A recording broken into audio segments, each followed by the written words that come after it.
Hey guys, and welcome to my channel. I read 50 Shades of Grey by E.L. James. I gave this book 1 out of 5 stars. I went into this with an open mind. I wanted to take concise notes. I wanted to be totally unbiased. I tried to opinions out of my head. Everything that I had heard about this book, I wanted to form my own opinions because I wanted to know, was there any merit? Was there any value? Did this book need to be printed? And I'm here to tell you, no, it didn't. Nothing against E.L. James. Girl, get your money, do your thing. You can get, if you can get published, that's great. But there were some problems, and let's talk about it. I'm gonna start this by saying that it's gonna be spoiler free, but there's no plot or really anything that I can spoil for you. So as we're going through this video, I was planning on videoing myself reacting to this book so that I could provide some honest footage about my thoughts as I was going through, and that just didn't happen. So I will be including some conversations that I was having with my mom who read this book. I think the overarching question we have to ask ourselves with this book is, if a guy that wasn't conventionally attractive had acted the same way that Christian Grey acted, would this be a romance or would this be a murder mystery? And it would definitely be a murder mystery. This book is about a romantic relationship between our main characters, and it is a alleged, assumed BDSM relationship, but none of that happens. Christian wants just a sexual relationship, and Anastasia wants a boyfriend. And so the entire book is her getting everything she wants, but whining about what he wants. There is not really any scene where she's compromising anything. She has no character development. She is a doormat. Through the entire book, Christian is like, you're not a very good submissive because you don't listen to me and you're constantly back-talking. And like, where? Like, she does whatever he wants. So let's go on to Christian.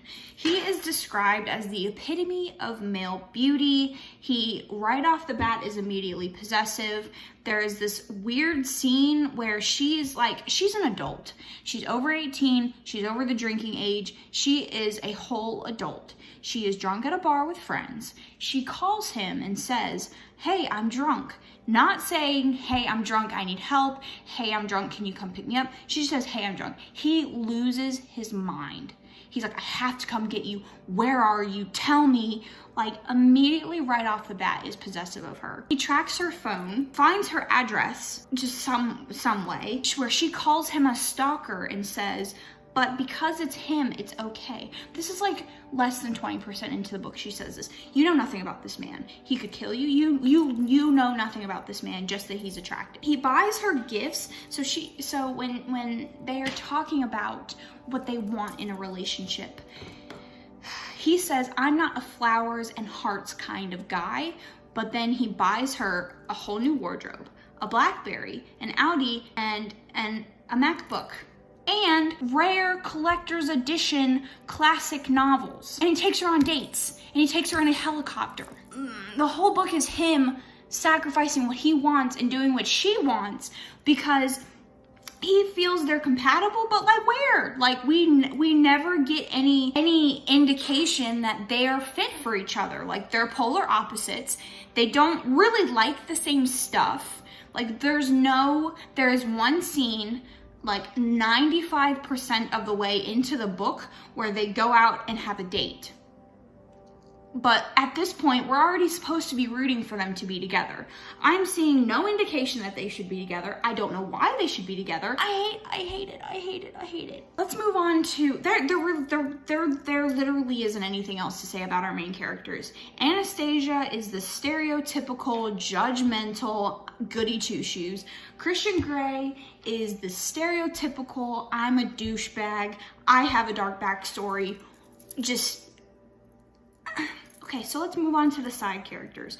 So the side characters are Catherine, Jose, Paul, Taylor, sort of, Christian's mom, who I don't know the name of, Miss Robinson, who I don't even know the name of, and Anastasia's mom, who I don't know the name of. Catherine is Anastasia's best friend and roommate, who spends the entirety of the book flip-flopping between you're meant for each other and he's dangerous, stay away from him. The first conversation she has with Anastasia about him is that he's dangerous, she shouldn't be near him. And then they have sex and she's all on board with him. So that's fun. That's pretty much it as far as her. She's also dating Christian's brother, which, like, why? But anyways, that might come up later, I guess, but I'm not reading the rest of the series, so I'm not sure. Next, we'll talk about Jose and Paul, because they're both kind of are like the same. They really serve as like anger points for Christian, because Anastasia is like, I'm so ugly, but she has like literally every single guy pining after her, and that's all Jose and Paul are there for, is like to be obsessed with her and want to date her, and present not even arguments, like they don't even really argue about it. It's more like Christian's like, I don't like you with that guy, and she's like, okay, and that's it. There is one fight they have over at Jose because she goes out and gets drinks with Jose, and all that happens is he says, I'm gonna punish you, and then he spanks her, and then they have sex, and that's the end of that. Yeah. Next, Christian's mom, I think her name is Grace. Don't know. She's pretty irrelevant. Next is Anastasia's mom. I couldn't even guess what her name is. She's in less than 2% of this book and irrelevant. Like, we could have not been, she could have just been removed and it wouldn't have made a difference. The next side character that like actually presents some issues is this Miss Robinson figure. So about, I would say 50% of the way through, you find out that Christian was in a sexual relationship at the age of 15 with this woman that was friends with his mother, his adopted mother. We all know that's sexual abuse. Like, he's not at the age of consent, like this was not okay, and he's just cool with it, which, I mean, I get it. Everyone responds to abuse differently. I'm not saying anything about that, but Christian's aspect of it, like they're business partners, they're friends, whatever. Anastasia is jealous of this woman, like beyond the fullest extent. Like, she constantly thinks about this woman. If Christian says, I'm going to hang out with an old friend, immediately she's like, Miss Robinson. She's just jealous, and it's not even that this woman sexually abused him for years. She doesn't even care about that. She cares about the fact that he once slept and was a submissive to this woman. This man that you're in love with, that you want to be with, tells you that he was sexually abused when he was a child, and your response is jealousy and also a little bit of like, oh, okay, so he understands what it's like to be a submissive. I hate you. That's the extent of the characters. None of them have any character development. Okay, let's go on to the writing. So unfortunately, I didn't really have a way to figure out how many times these phrases were repeated, but I'm gonna give you a list of all of the phrases that were repeated more than twice, mostly upwards of 10 to 15 times, sometimes pretty much every single page. Bewildered, beguiled, out of my depth, my inner goddess is blanking, calling vagina there, and sex, listening to Snow Patrol, which she says that like a couple times. I don't know why I wrote that. It just irritated me. His pants hanging from his hips like that. My medulla oblongata. His impressive length, which, like, you're a virgin. Like, how do you know what's impressive or not? Indecent proposal. Sardonic tones. Growls, as in he says with a growl or he growls.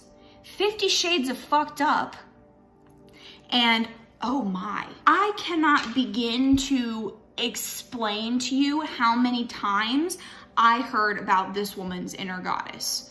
She talked about her inner goddess and her subconscious like we weren't in her head the whole time. You can just write it like you're thinking it and we get it. You don't have to explain. You don't have to have multiple personalities inside your head to explain that we're in your head and we're hearing your thoughts. I thought I was gonna lose by the end of the audiobook. Did I mention I listened to the audiobook? I didn't read the book. I listened to the audiobook. I think it made it a million times worse. By the end of the audiobook, she says, my inner goddess so much that I was rolling my eyes. I thought I was like 25 minutes left of this 19-hour audiobook. And she said, inner goddess, my inner goddess dances or something. I thought I was gonna have to stop. I was like, I have 25 minutes left. I listened to this on 2 times speed. So I don't even have 25 minutes left. And I thought I was gonna have to stop because I could not listen to her talk about her inner goddess one more freaking time. As some of you may know, this was originally written as a Twilight fan fiction. Knowing that going in, I think, kind of helped me identify the many times that E.L. James copied the Twilight series. No way am I calling her a plagiarist. I'm not calling her anything like that. I'm just saying that I saw a lot of similarities between Twilight and this book, and I just wrote them down. It's like a paragraph. She's constantly like forgetting to breathe. Okay, her clumsiness, she likes classics. He saves her from sexual assault. He has this I'm not good for you baloney party line. He plays pianos. They both listen to classic music. They have this I can't leave you alone and what are you doing to me dialogue. Edward Cullen in Twilight can read thoughts. He can read her body. Novel is set in Washington State in both places, and their mother, the main character's mother, lives in a sunny place. She's constantly biting her lip. She constantly talks about the effect he has on other people. She talks in her sleep, and then her relationship with her mother is more of she's the parent and her mother is the child, which we see in Twilight. Where this is literally Twilight with gag-worthy sex scenes. I gagged several times. I gagged. Like driving down the road to work and they talk about fisting places and as a whole, this book caused me a lot of physical pain. The writing was so atrocious. I don't know how anybody read the whole series. The writing is so bad and the characters are so annoying. Christian himself is okay. We are used to douchebag characters that are like explained away with a dark, disturbing backstory. We're used to that. We see that everywhere. It's like so common in YA and that's just always there. So we're used to that. Cool, whatever. Anastasia was so freaking annoying. Like so freaking annoying and judgmental. It was irritating to be in her head. Her own mind slut shamed her like the entire book. Like the entire book. Just constant slut shaming. She shamed her roommate for hooking up with guys. She shamed Christian for hooking up with girls. She shames herself. It was really, really, really bad. I have a plot section. It's empty. There's nothing. There's nothing because there's no plot. I thought that like the last 5% she was gonna introduce this plot, and I'm so glad she didn't because honestly that would have just made me angry because you didn't have a single plot the entire time. I think the issue that I have with this book is it's not accurate. I personally have no experience with this BDSM community, but I also don't think that E.L. James did any research into what it's actually like because she asks him, what she gets out of this relationship. And he says me, which, like, sexual relationships are for both people's pleasure. Like, I wish that she had had an editor that gave crap. I wish that she had done some research into the subject matter that she was talking about and publicizing and making a phenomenon. And I wish that she had cared a little bit more about her characters and their development and who she wanted them to be, because they were so one-dimensional. They had no character development. The side characters didn't matter at all. They could have been taken out or changed. You could have taken one side character, could have been every single other side character, and it wouldn't have made a difference because none of them mattered. And they could have had no character development. The whole book could have just been in his house, that's it, nothing else, because nothing else mattered. None of this book matters, and the sex scenes are horrendously written, and the characters are terrible, and I don't have a pro for this. Generally, with bad books, you can say, the writing's easy, it's a good, throwaway book that you can just read once, enjoy. You can't enjoy this book. And I talked to people that read this series, and they said that you have to read the whole series to understand the first book. But, like, why? I would like the good stuff now. I don't want to have to read a bad book to get to the good books. Like, I want the good book now. Give me a good first book, and then give me a good second and third book. I don't have anything else to say about this book. That's gonna be the end of my review. So if you stuck around, bless you, because this was just a mess. And that's pretty much how I felt the entire time reading this, was that I was just not enjoying myself. So yeah, if you love this book and you want to trash me in the comments, go ahead. If you want to tell me why you like the book, go ahead, because I'm here for it. If you have some opinions that will make me see this thing differently, then I want to hear it. I want to know why this was published. Please let me know. Just tell me, just let me know. Just tell me. I'm cool. I'm with it. If you made it to the end, you watched this whole thing, thank you. I appreciate it. I will have the links to all my social medias down below if you wish to follow me. I think that's it. So thank you for watching, and I hope to catch you in my next video.